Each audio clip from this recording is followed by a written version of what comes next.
सीमावर्ती क्षेत्रों में नशा केवल अपराध नहीं है, ये एक गहरी सामाजिक समस्या है जो परिवारों को तोड़ता है, युवाओं के भविष्य को खराब कर देता है। तो तस्करी का जो नेटवर्क है वो काफी संगठित है और बदलता हुआ है, लगातार अपनी रणनीतियां बदलता रहता है।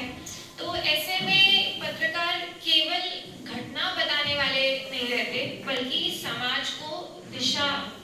देने वाले बन जाते हैं।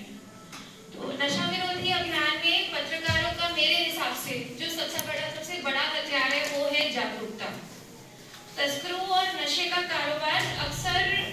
अंधेरे में फलता फूलता है, और जबकि पत्रकारिता का जो आपका प्रकाश है वो इसको बेनकाब कर देता है। तो आपके द्वारा तैयार की गई ग्राउंड रिपोर्टिंग, मानवीय कहानियां, सोशल मीडिया पर साझा किए गए जो भी आपके कंटेंट है, जो संदेश है, जो युवा केंद्रित कंटेंट है, वो समाज की सोच को बदलने का बहुत क्षमता रखते हैं। और ये जो बदलाव है वो किसी सरकारी अभियान से भी नहीं आ सकता जो आप ला सकते हैं, जो लाने में आप कितना इम्पोर्टेंट रोल प्ले करते हैं। तो इस विषय पर मैं बस इतना ही आप सबसे रिक्वेस्ट करूंगी कि रिपोर्टिंग करते हुए थोड़ा जिम्मेदारी और संवेदनशीलता जरूर हमारे तरफ से आवश्यक है। और किसी नशे को हम ग्लैमराइज, जैसे कि प्रोफेसर सांगवान ने कहा, नशे को ग्लैमराइज ना करें, इसको किसी फैशन की तरह या बहादुरी या मनोरंजन की तरह हम ना प्रस्तुत करें,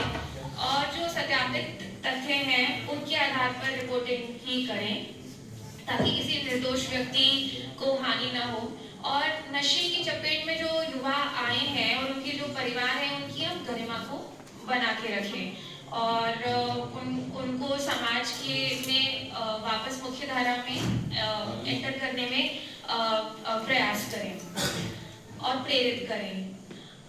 सबसे महत्वपूर्ण ये है कि तस्करों और सप्लाई नेटवर्क के जो वास्तविक चेहरे हैं वो आप सामने लेकर आए, और यही वो रिपोर्टिंग है जो सीधे समाज को सुरक्षित बनाएगी और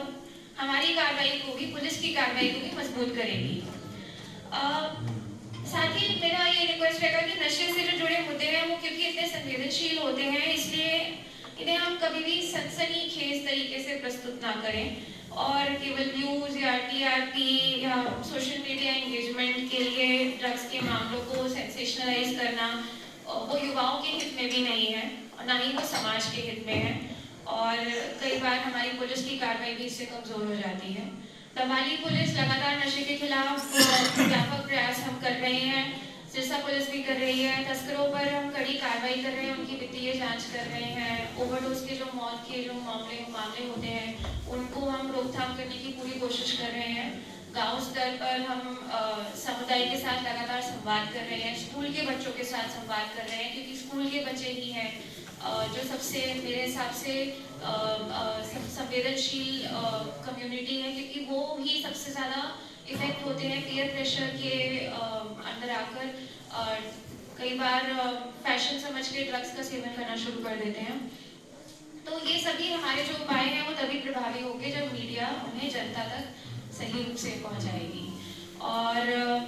आज युवाओं तक पहुंचने का सबसे जो बढ़िया मतलब सबसे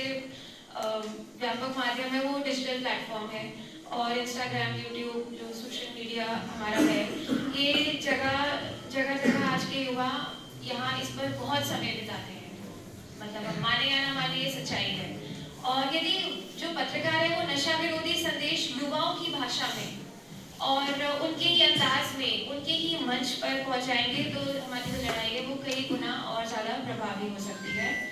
और यदि हर मीडिया प्लेटफॉर्म पर महीने में एक जिम्मेदार, तथ्यात्मक और संवेदनशील कंटेंट नशे के खिलाफ हम बनाएं तो उसका असर लाखों लोगों तक पहुंचेगा।